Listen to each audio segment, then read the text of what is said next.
GK का एक तीसरा पार्ट है। तीसरा पार्ट में हम सीखेंगे पृथ्वी अपने दूरी या कक्ष पर कितने डिग्री से झुका हुआ है। यहाँ कक्ष नहीं होकर अक्ष होगा। पृथ्वी अपने अक्ष पर कितना डिग्री झुका हुआ है। देखिए पृथ्वी जो है ना, आप सोचिए कि पूरा ऐसे है, ऐसे नहीं है, वो झुका हुआ है। देखिए पृथ्वी ऐसे सिर्फ ऐसे गोल ऐसे नहीं रहता है, ये अपने अक्ष पर ऐसे झुका हुआ है। पृथ्वी ऐसा है, ये उत्तरी ध्रुव है, ये दक्षिणी ध्रुव है, तो झुका हुआ है पृथ्वी थोड़ा सा। ठीक है, तो कितना झुका हुआ है, तो 23.5 डिग्री झुका हुआ है। कितना झुका हुआ है, 23.5 डिग्री झुका हुआ है।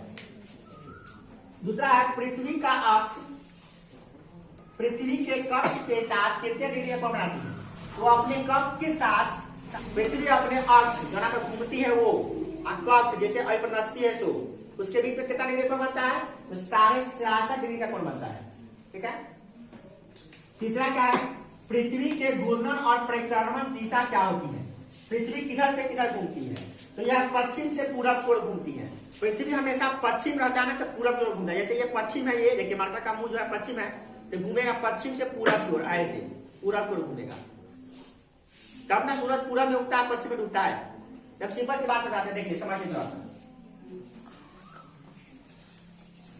ये उत्तर है, ये दक्षिण है, ये पूरब है, ये पश्चिम है, ईस्ट वेस्ट। तो ये जो सूरज है, सूरज एक जगह स्थिर रहता है और पृथ्वी घूमती है। सूरज देखिए, सूरज दिखाई देता है क्या कि पूरब से सूरज ही चल रहा है। हम लोग को लगता है क्या कि सूरज चल रहा है, घूम रही है, हम लोग रुके हुए, जबकि ऐसा नहीं है, उल्टा होता है। सूरज रुका हुआ है और हम ही लोग घूम रहे हैं। तो हम लोग को क्या लगता है, सूरज पूरब में उगती है, पश्चिम में डूबती है। जान लीजिए सूरज न उगती है न डूबती है, सूरज एक जगह ही एक ही जगह रहती है, हम ही लोग घूम जाते हैं। तो हम लोग को लग रहा है क्या, सूरज पूरब में होगा, मतलब पूरब में दिखाई दिया, पश्चिम में डूब गया। इसका मतलब क्या, पृथ्वी उल्टा घूम रही है, पश्चिम से पूरब की ओर घूम रही है, इसलिए हम लोग को ऐसा लग रहा है।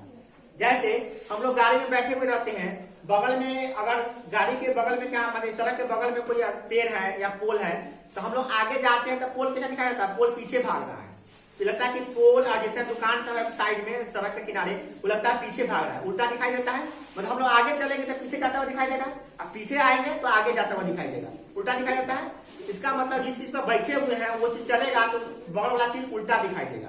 उसी प्रकार से हम लोग पृथ्वी बैठे हुए हैं, तो पृथ्वी पर बैठे हुए हैं तो सूरज पूरब में दिखाई देता है, पूरब से पश्चिम जाता हुआ। इसका मतलब क्या है कि पृथ्वी पश्चिम से पूरब की ओर घूमती है। ठीक है। अब है अगला कि लीप ईयर में कितने दिन होते हैं। देखिए लीप ईयर में 366 दिन होते हैं। मतलब कि 366 ऐसे साल में 365 दिन होता है, लीप ईयर में 366 दिन होता है। देखिए यह जो है 4 साल 4 वर्ष पर आता है। मतलब 2000 में आया था, 2004 में आएगा, फिर 2008 में, जिस मतलब कि जो हर 4 वर्ष के अंतराल पे आता रहता है। ठीक है। वायु क्यों बहती है। देखिए आप देखते हैं हवा जो है, हवा क्यों बहती है, तो आप कुछ लोग बताते हैं क्या कि पवन देव मुंह से हवा निकालते हैं तो हम लोग को हवा लगता है। ऐसी बात पुरानी कथाओं में है, बट ऐसे नहीं है। वायु जो बहती है वो ऐसा हम लोग को बताया जाता है कि जो पवन देव है ना, पवन देव मुंह से हवा निकालते हैं तो हम लोग को हवा लगता है। जबकि ये सभी बातें पौराणिक कथाओं में है, इसका कोई प्रमाण नहीं है। हवा क्यों बहती है, सिंपल सी बात जानिए। जब हम किसी पर बैठा रहते हैं और वो घूमता है तो आसपास का हवा का झोंका लगता है। हवा वहां पे खाली होता है फिर भरता है, खाली होता है फिर भरता है, इसी क्रम में हमको हवा लगता है। जैसे हम किसी मोटरसाइकिल पर बैठ गए, हवा नहीं चल रही है, फिर भी हम मोटरसाइकिल पर चलते हैं तो क्या लगता है, हवा तेज से लगता है। जितना तेज चलाते हैं उतना तेज से हवा आता है। क्यों, क्योंकि हम जितना तेज से घूमेंगे उतने तेज से हवा लगेगी। तो पृथ्वी पर हम बैठे हुए हैं, पृथ्वी घूमेगी, पृथ्वी जितना तेज से पृथ्वी घूमेगी तो आसपास का जो हवा होगा आगे से पीछे से जोड़ करेगा तो हवा लगेगा। पहला कारण तो ये है। और भी कारण देखिए क्या है, पृथ्वी के परिक्रमण के कारण, मतलब पृथ्वी जो अपने अक्ष पर ऐसे से घूमती है उसके कारण, और पृथ्वी अपने धुरी पर घूमती है उसके कारण भी हवा लगता है। ठीक है।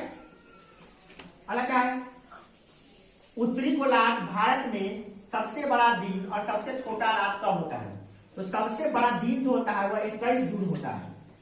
21 जून को सबसे बड़ा क्या होता है, दिन होता है। देखिए जब दिन बड़ा होगा तो रात क्या हो जाएगा, छोटा हो जाएगा। 24 घंटा का दिन रात होता है। हम कह रहे हैं कि दिन जो है ना 14 घंटा का हो गया, तो रात कितना घंटा का होगा, 10 घंटा का ना होगा। जिस दिन को दिन ज्यादा बड़ा होगा तो उस रात को रात छोटा हो जाएगा। जैसे अभी गर्मी का समय है तो दिन बड़ा हो गया है, रात छोटा हो गया है। जैसे अभी देखिए 5 बजे से सूरज उग गया है, अब 5 बजे से लेकर रात शाम को 7 बजे तक उगा रहेगा, तो बहुत बड़ा ना हो गया पीरियड, और रात क्या हो जाएगा, छोटा हो जाएगा। सर्दी में क्या आता है, उल्टा आता है, 8 बजे सूरज उगा, 8 बजे में दिन हुआ, आज शाम हो गया क्या, 3 बजे शाम हो गया, तो दिन छोटा हो गया, रात क्या आता है, बड़ा हो जाता है। तो सर्दियों में उल्टा होता है, गर्मी में दिन बड़ा होता है, ठीक है।